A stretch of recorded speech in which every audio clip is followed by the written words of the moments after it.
Hey everyone, it's Wasim here from the channel Handsome Smiles. Welcome to another video.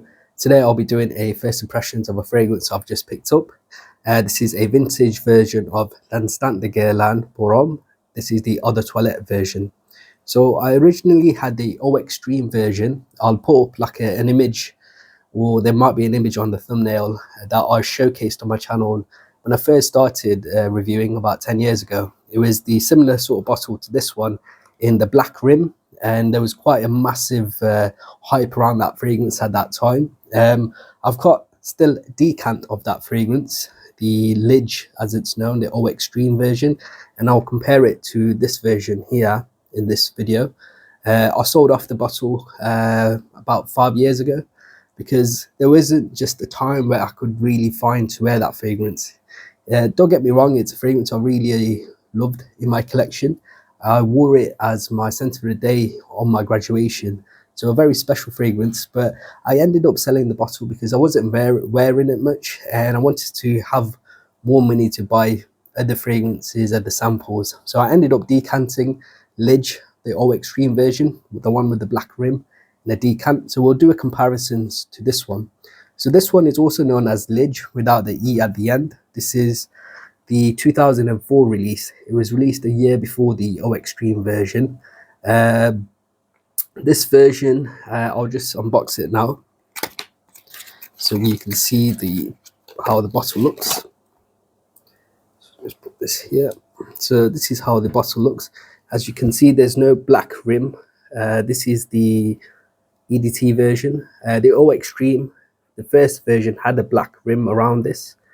And then I believe there was a reformulation in the mid-2010s where they removed the black rims, and both the Eau Extreme and the EDT versions came in this sort of packaging. And then I believe Guerlain had a rehaul of their men's line. They all had uniform bottles in the Habit Rouge Listerine style bottles, and now they do the fat EDL style bottles. But we're going to be doing a first impressions of this one. So this one was originally released in 2004, like I've mentioned.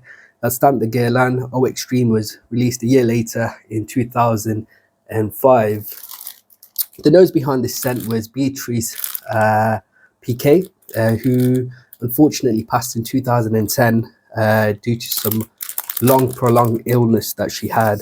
So let's give this a first impressions and see what it's like. I remember watching YouTube in the early 2010s, and the Eau Extreme version, Lidge, there was such massive hype around the fragrance. And it was, I believe it's one of the first niche fragrances I bought. I got it from a friend who used to work at Boots, and I got a great discount on the bottle as well. I heard it was quite hard to get the black rimmed bottle, but it is what it is. I've sold it off years ago. So let's see what this one is like. At the time I was thinking whether to get this one. This was like 10, 12 years ago, whether to get this one or the Eau Extreme.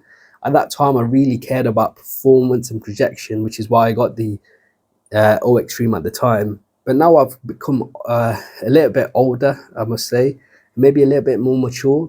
I'm finding that I prefer fragrances that aren't as loud and obnoxious, so I'm thinking maybe I might enjoy this one. So let's see what this is like. This is now long discontinued, this style.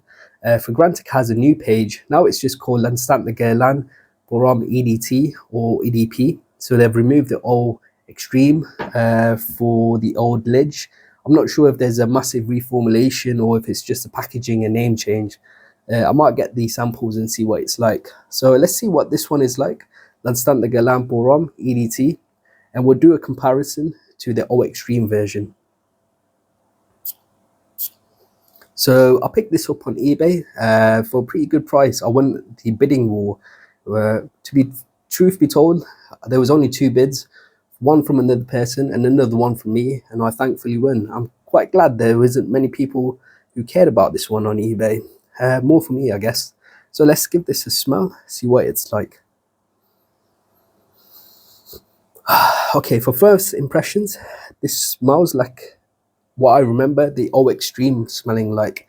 It's got this really smooth, earthy patchouli mixed with just a touch of powdery cocoa, chocolatey sort of vibe. It smells extremely posh, quite elegant, very classical. It smells like really good quality juice.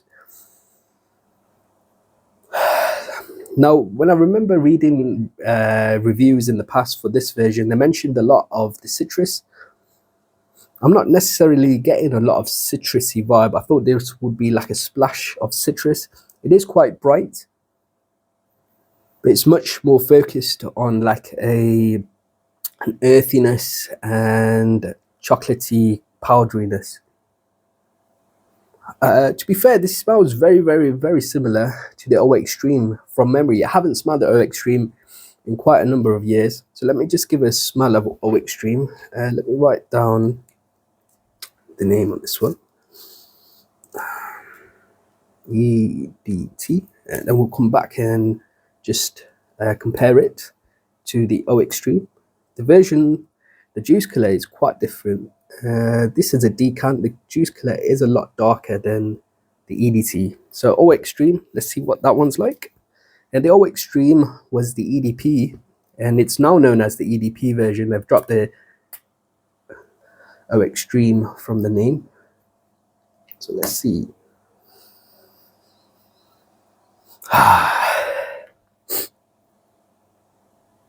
I'll be honest, there's not much in it.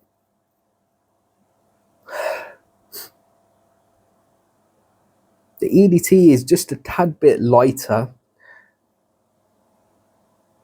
The O Extreme is much more deeper.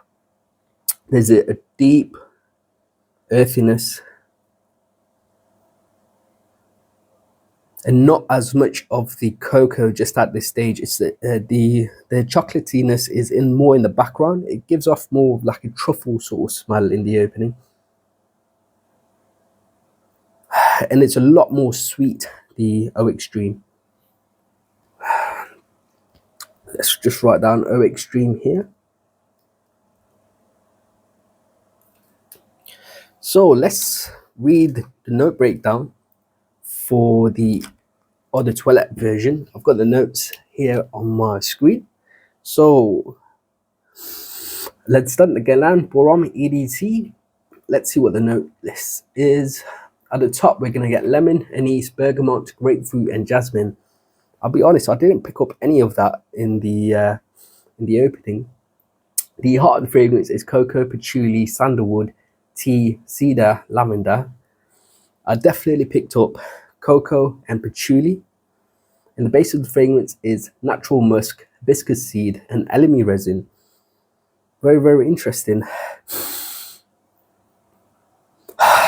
Mostly what I picked up in the opening is the patchouli and the cocoa.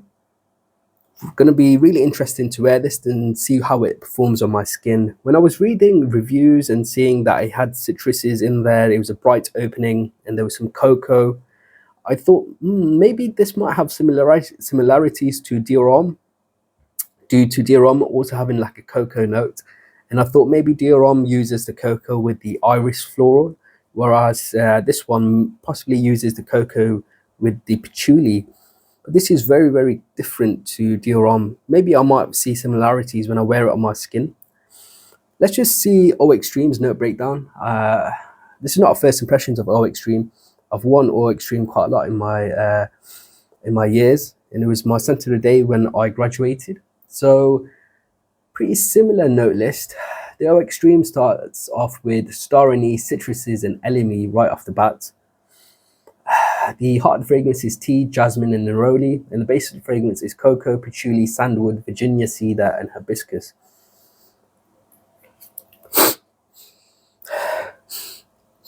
Side by side, I don't think there's much in it in terms of scent.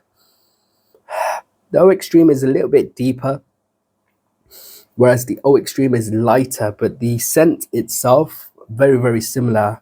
I know Guerlain, when they have fragrances and they have different volumes, say the EDT or the EDP, the scent profiles can be vastly different. It might not just be the fact that they're deeper, richer, or lighter for an EDT, for example. For example, La Habit Rouge, the EDT and the EDP are completely different fragrances. But in this sense, the EDT and the EDP, the O Extreme, I think the scent itself is very, very similar, but there's just a concentration difference.